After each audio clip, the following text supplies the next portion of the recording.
jumpa kembali dengan saya di dalam kalam Kupas Alkitab Selasa malam. Pada malam hari ini kita mau mengupas suatu tema tentang ketulusan hati. Hati yang tulus. Saya akan membaca dari Mazmur nomor 119 ayatnya yang ke-73 dan 80. Tanganmu telah menjadikan aku dan membentuk aku.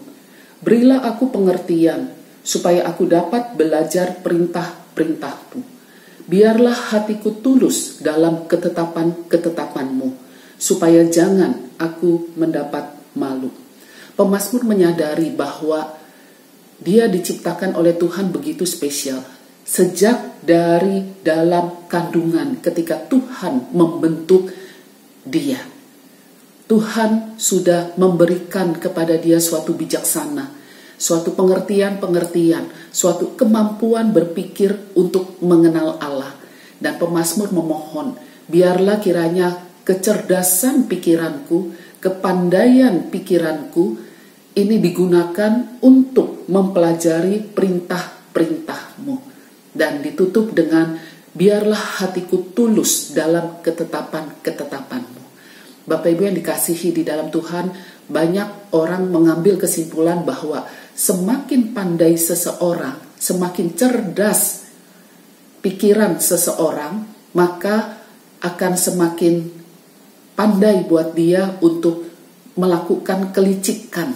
Semakin pintar orang, semakin licik. Semakin kurang pintar orang, semakin kurang licik. Jadi mau pilih yang mana? Pekerja yang pintar tapi tidak tulus, atau pekerja yang kurang pintar tapi hatinya tulus. Saya sering kali mendengar seperti itu. Ya, yang penting asal orangnya jujur lah, kurang-kurang pintar dikit nggak apa-apa. Daripada kepinteran nanti malah jadi melakukan hal yang bukan-bukan.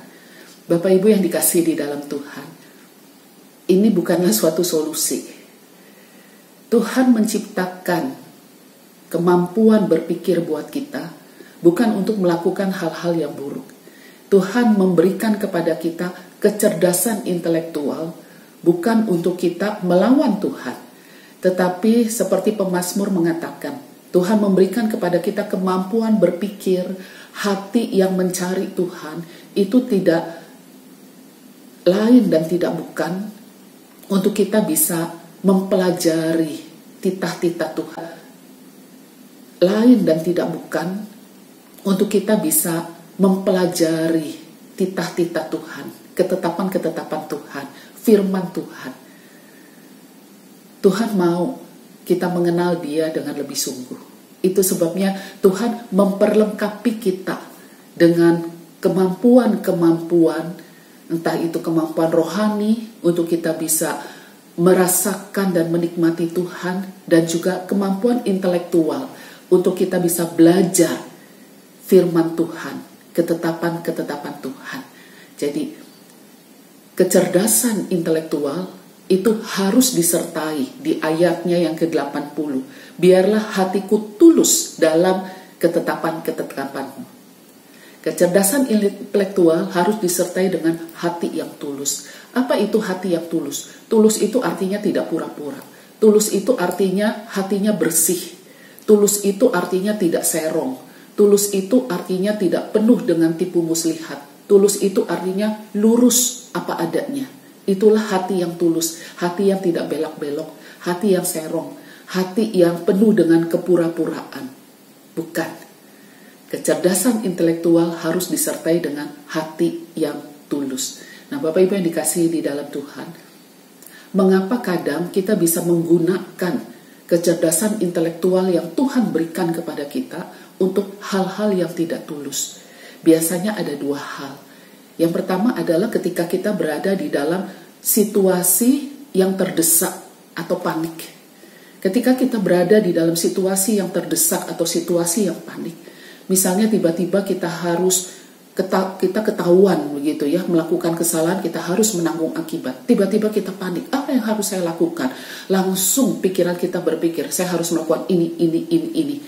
Dan kita semakin serong di hadapan Tuhan. Atau ketika di dalam situasi yang terdesak, kita mengalami banyak kesulitan, Dari satu masalah lepas masalah lain, sudah jatuh ketimpa tangga pula. Di saat seperti itu kadang kita merasa panik, hati kita menjadi tidak tenang, penuh dengan kekhawatiran. Akhirnya pikiran-pikiran kita bisa jatuh ke dalam berbagai-bagai pencobaan. Dan kita mulai hidup di dalam kepura-puraan, hidup di dalam ketidaktulusan, penuh dengan tipu muslihat. Hati-hati, saudara dan saya bisa jatuh di dalam situasi yang terdesak, di dalam situasi yang panik, yang pada akhirnya kita menggunakan intelektual kita, kemampuan berpikir kita, bukan kesalahan dan dosa kita. Hal yang kedua, kapan kita bisa menggunakan kecerdasan intelektual kita untuk hal-hal yang tidak tulus. Yang kedua adalah ketika hati kita mulai tamak, ketamakan, kerakusan, keserakahan. Itu bisa membuat kita serong dari hadapan Tuhan. Ketika kita melihat orang lain lebih berhasil, ketika kita melihat orang lain lebih kaya, ketika kita melihat banyak hal yang membuat kita menjadi tidak puas dengan berkat Tuhan yang saya terima sekarang. Punya istri, suami, anak-anak yang baik, tetapi kita tidak bisa lihat kebaikan dan keindahan mereka. Kita mencari lagi di tempat yang lain. Ketika kita bekerja sudah baik-baik, kita tidak puas dengan penghasilan yang kita terima tiap bulan. Kita mencari di tempat yang lain yang tidak semestinya dengan menggunakan akal pikiran kita. Kecerdasan intelektual yang Tuhan berikan yang seharusnya tunduk kepada perintah Allah, tetapi justru membuat kita di dalam berbagai-bagai pencobaan kita jatuh dari satu dosa ke dosa yang lain. Bapak Ibu yang dikasihi di dalam Tuhan, itulah sebabnya pemazmur mengatakan kepada kita, hendaknya kepandaian kita, pengertian kita, kecerdasan intelektual yang kita miliki harus disertai dengan hati yang tulus untuk kita tunduk kepada perintah Allah. Mari kita masuk di dalam doa. Tuhan yang mengasihi kami, terima kasih untuk firman-Mu yang mengingatkan kami kembali. Pada malam hari ini kami mau serahkan untuk akal budi kami, pikiran-pikiran kami. Kiranya Tuhan terus perbaharui dengan firman-Mu, sehingga akal budi kami tunduk kepada perintah-Mu. Pikiran-pikiran kami tertuju kepada Engkau dan kami dapat bertumbuh. Hati kami semakin lurus dan tulus di hadapan Tuhan dan di hadapan sesama. Terima kasih Tuhan. Jangan biarkan permasalahan-permasalahan di dalam hidup kami membuat kami menjadi orang-orang yang licik, orang-orang yang munafik yang penuh dengan tipu muslihat. Tetapi terus Tuhan pimpin kami, bimbing kami, agar kami tetap memiliki hati yang tulus. Terima kasih Tuhan. Di dalam nama Tuhan Yesus kami berdoa bersama-sama. Amin. Selamat malam Bapak Ibu yang dikasihi di dalam Tuhan.